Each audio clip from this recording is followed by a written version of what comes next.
네, 오늘 우리에게 주신 하나님의 말씀은 계시록 7장 1절에서 17절까지 말씀입니다. 요한계시록 7장 1절로 17절 말씀입니다.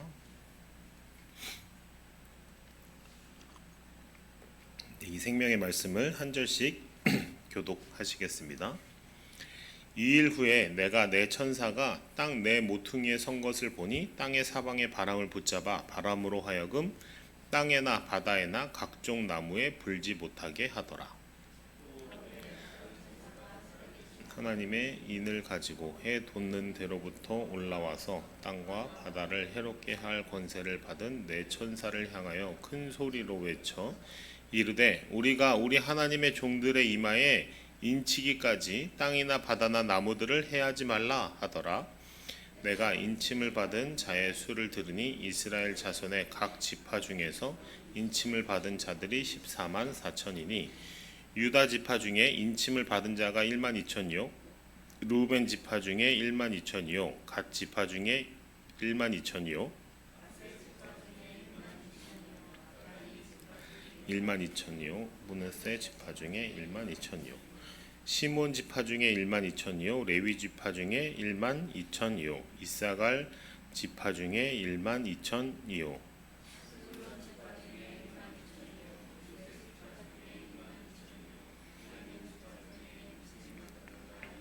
2천이라 2일 후에 내가 보니 각 나라와 족속과 백성과 방언에서 아무도 능히 셀 수 없는 큰 무리가 나와 흰 옷을 입고 손에 종려가지를 들고 보좌 앞과 어린 양 앞에 서서 큰 소리로 외쳐 이르되 구원하심이 보좌에 앉으신 우리 하나님과 어린 양에게 있도다 하니 모든 천사가 보좌와 장로들과 내 생물의 주위에 서 있다가 보좌 앞에 엎드려 얼굴을 대고 하나님께 경배하여 이르되 아멘 찬송과 영광과 지혜와 감사와 존귀와 권능과 힘이 우리 하나님께 세세토록 있을지어다 아멘 하더라.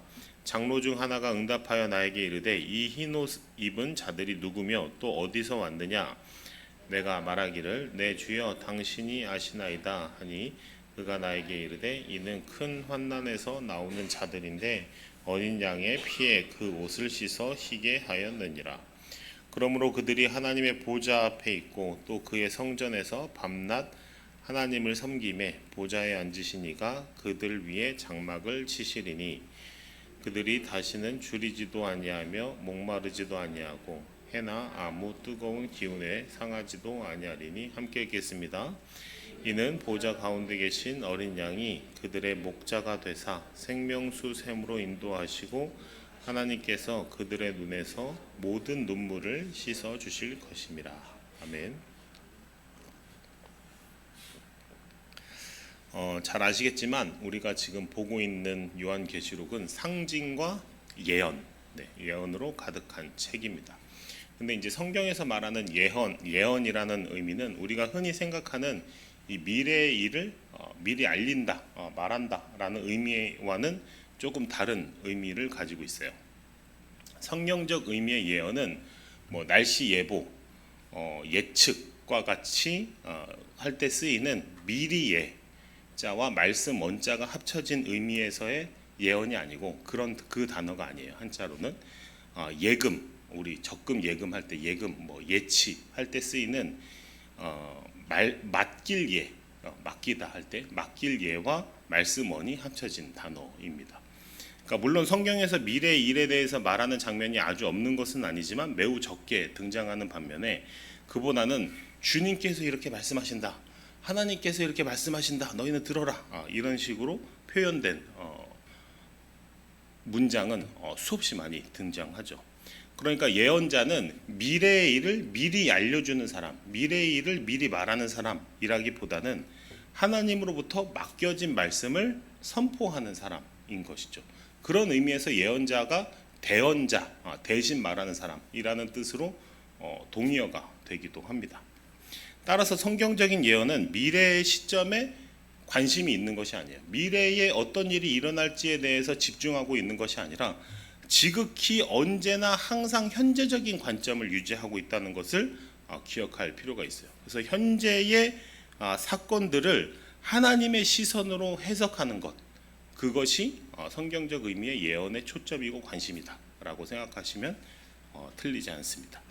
예언자는 현재의 상황에 대해서 하나님의 관점, 하나님의 시선, 영적인 맥락에서 이해하고 하나님의 뜻을 발견할 수 있도록 하나님의 마음과 하나님의 말씀을 선포하는 사람, 그 사람이 예언자인 것이죠. 그런 의미에서 이 요한계시록의 예언들 역시 지금 마주하고 있는 현재의 상황들을 하나님의 시선과 하나님의 관점으로 바라볼 수 있도록 계속해서 그 당시의 그 원독자들을 향해 깨우쳐주고 일러주는 그러한 말씀의 예언이다라고 보실 수 있겠어요. 계시록은 로마 제국의 참 모습을 폭로하고 세상 권력자들의 종말을 드러냄으로써 이 참된 권세와 영원한 나라가 어디로부터 말미암는가, 또 우리가 궁극적으로 충성해야 할 왕이 누구인가, 우리가 속해야 할 나라가 어느 곳인지를 드러내고 있다. 그것을 현재적으로 예언하고 있다, 선포하고 있다라고 말씀드릴 수 있겠습니다. 오늘 본문은 이 계시록 6장까지 이제 인을 하나씩 떼고 있었잖아요. 그래서 요한계시록 6장에서 6번째 인이 떨어지고 7번째 마지막 인을 떼기 전의 상황에서 들려지는 이야기입니다. 그러니까 6번째 인을 다 떼고 7번째 인 하나가 이제 남아 있는데 잠깐 하고 이제 연극으로 치면 막과 막 사이, 산막과 사막 사이, 그게 뭐죠? 막간이죠. 우리가 자주 이용하는 그 막간입니다. 그 큰 이야기 줄거리의 중간에 다른 이야기가 이렇게 껴 들어가 있는 상황인 거예요. 그래서 보다 강조되고 극적인 효과를 더욱더 극대화하는 그런 일종의 문학적 기법이다, 이렇게 보시면 될 것 같아요.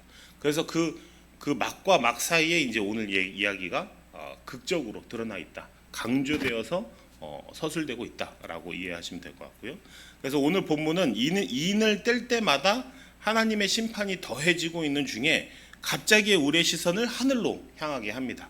그래서 하늘 보좌를 보여주고 그 앞에 어린 양, 그리고 14만 4천과 또는 각 나라와 족속과 백성과 방언으로 표현된 하나님의 백성들을 이렇게 갑자기 아주 그림 언어로 묘사하면서 선명하게 보여주고 있는 것이죠. 그래서 오늘은 이 본문 말씀을 통해서 하나님의 백성들은 어떤 사람들인지, 어떤 특징이 있는지, 또 그들에게 부여된 약속과 소명은 무엇인지를 한번 살펴보도록 하겠습니다. 먼저 3절과 4절 말씀을 한 번 더 읽어볼게요. 3절 4절 말씀입니다. 시작.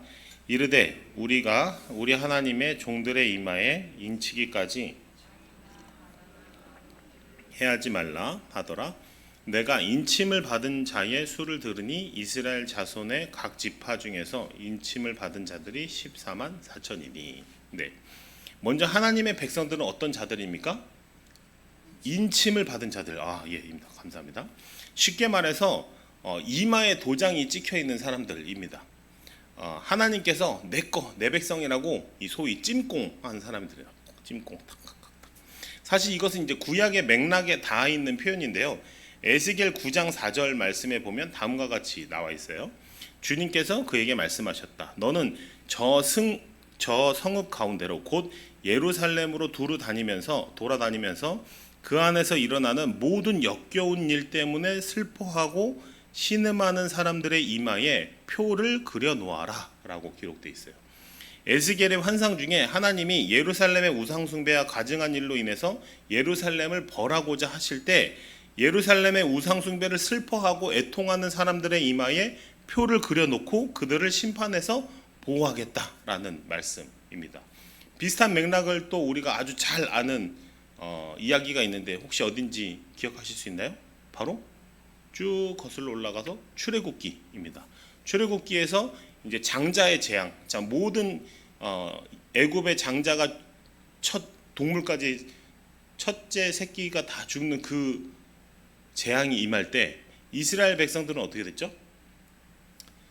임방과 문설주에 어린 양의 피를 바름으로써 그 재앙이 어떻게 됩니까? 다 넘어가죠. 네, 같은 맥락입니다. 오늘 계시록의 본문도 이 인치심과 동일합니다. 하나님께서 이 땅을 심판하실 때 인치심을 받은 자들을 보호하기에 구별하시고 표시하시는 거죠. 내 백성, 얘는 건들지 마, 이렇게. 구체적으로 구체적으로는 이 백성들은 에스겔에서 예루살렘의 이 우상 숭배를 가증 여기고 그것을 애통하는 마음을 가진 사람들과 사실 같은 사람들인 거예요. 그러면 우상 숭배는 어떤 맥락에서 드러나느냐? 우상 숭배는 기본적으로 이 땅에서의 번영과 부귀와 욕망과 밀접한 관련이 있어요.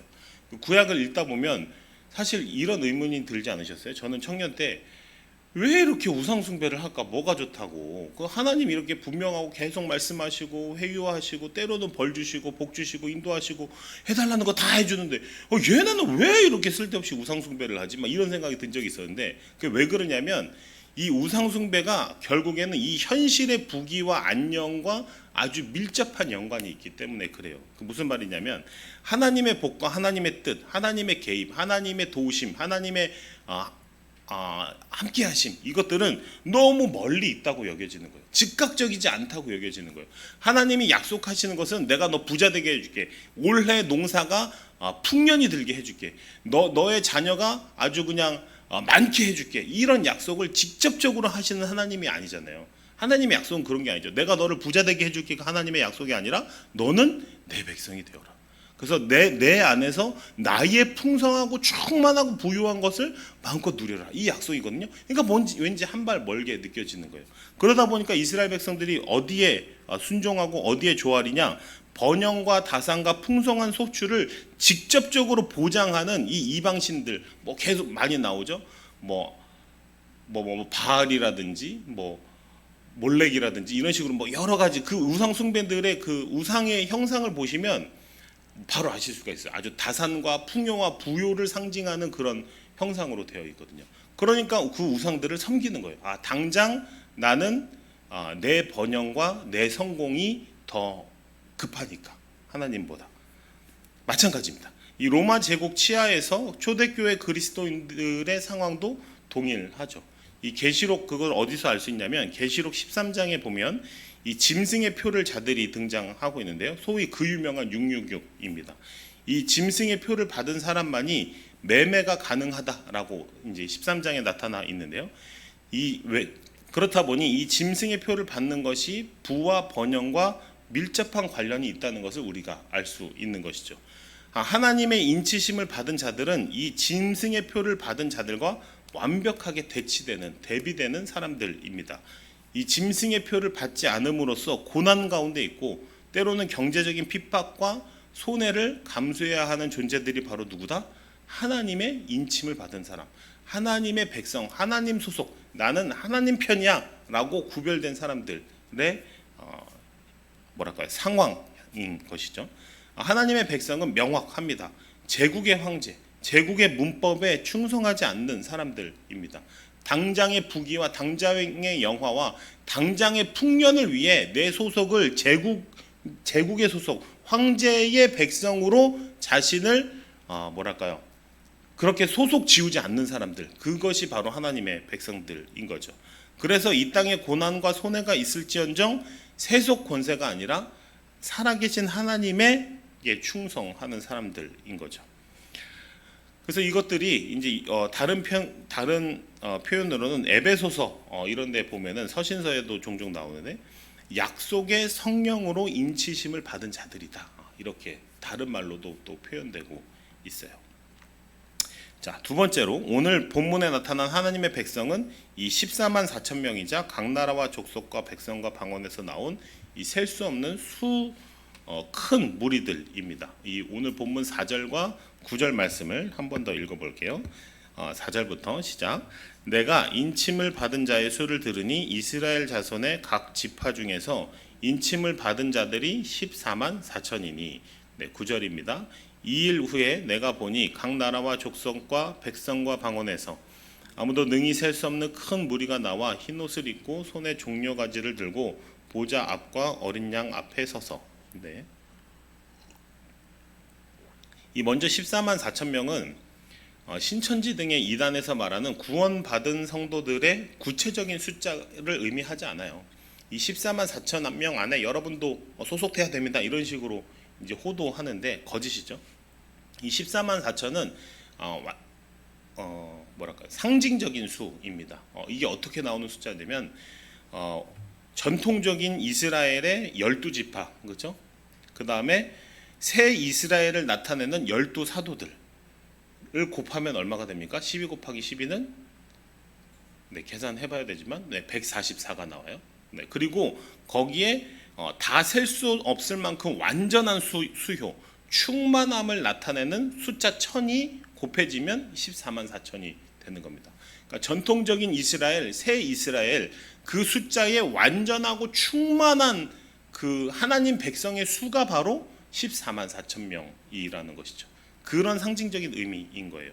그러니까 온 열방에 이르는 하나님의 백성들의 완전하고 충만한 숫자를 의미합니다. 결국 이 14만 4천은 이 9절에 나온 각 나라와 족속과 백성과 방언에서 나온 이 흰옷을 입은 어린 양의 피로 깨끗게 된 온 민족, 온 열방의 사람들과 뭡니까? 동일한 말이에요. 동의어예요. 그래서 하나님의 백성의 정체가 모든 민족, 모든 언어에서 어린 양의 피로 구속함을 얻은 완전하고 충만한 수에 이르는 사람들이라는 그 의미는 이 계시록에서도 드러나는 하나님의 선교 비전을 명확하게 말씀하고 있는 거예요. 우리도 이 민족 중, 이 각 나라와 백성과 언어에 속하는 민족 중에 하나죠.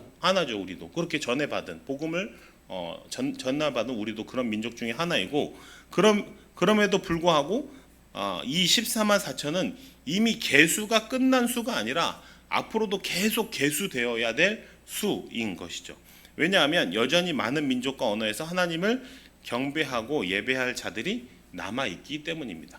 그러니까 이 14만 4천은 계산이 끝난 수가 아니라 앞으로도 계속해서 카운트 돼야 될 숫자이다라고 볼 수 있겠죠. 마지막으로 오늘 본문에 나타난 하나님 백성들의 특징은 보호와 승리, 위로가 약속된 사람들이다. 네, 15절로 17절 말씀을 함께 읽어보겠습니다. 시작. 그러므로 그들이 하나님의 보좌 앞에 있고 또 그의 성전에서 밤낮 하나님을 섬김에 보좌에 앉으신 이가 그들 위에 장막을 치시리니 그들이 다시는 줄이지도 아니하며 목마르지도 아니하고 해나 아무 뜨거운 기운에 상하지도 아니하리니 이는 보좌 가운데 계신 어린 양이 그들의 목자가 되사 생명수 샘으로 인도하시고 하나님께서 그들의 눈에서 모든 눈물을 씻어 주실 것임이라. 아멘. 네, 오늘 말씀에 따르면 모든 민족에서 나와 하나님의 보좌 앞에서 찬양하고 경배하는 하나님의 백성들에게 하나님께서 장막을 쳐주신다라고 말씀하십니다. 그리고 다시는 줄이지도 목마르지도 그 어떠한 것으로도 상하지 않고 모든 눈물을 닦아주실 것이다 라고 약속하고 있는 것이죠. 여러분, 이것이 우리의 궁극적인 승리이자 우리가 붙들 약속입니다. 어쩌면 이것이 우리의 삶의 실제 리얼리티인 것이에요. 제국에 충성하는 자들은 당장에 승승장구하고 득세하고 부귀와 영화를 영원히 누릴 것만 같아 보이죠. 하지만 그 결말이 그렇지 않다라는 것입니다. 하나님의 백성들은 하나님 심판 앞에서도 보호를 받고 장막으로 덮임을 받은 사람들인 것이죠. 결국 이 하나님의 궁극적인 승리와 회복에 대한 약속은 이 당시 1세기 당시 핍박 중에 있던 계시록의 원독자들은 물론이거니와 오늘 우리에게도 정면으로 도전하고 있는 말씀입니다. 이 약속을 내가 실제로 붙들 것이냐, 아니면 현실의 제국의 질서를 실제로 붙들 것이냐, 이것이죠. 문제는 아주 명확한 것이에요. 제가 예전에 구약을 극단적으로 요약하면 창조기사와 두 번의 출제국 이야기라고 말씀드린 적이 있었는데, 신약 역시 또 한 번의 출제국의 이야기입니다.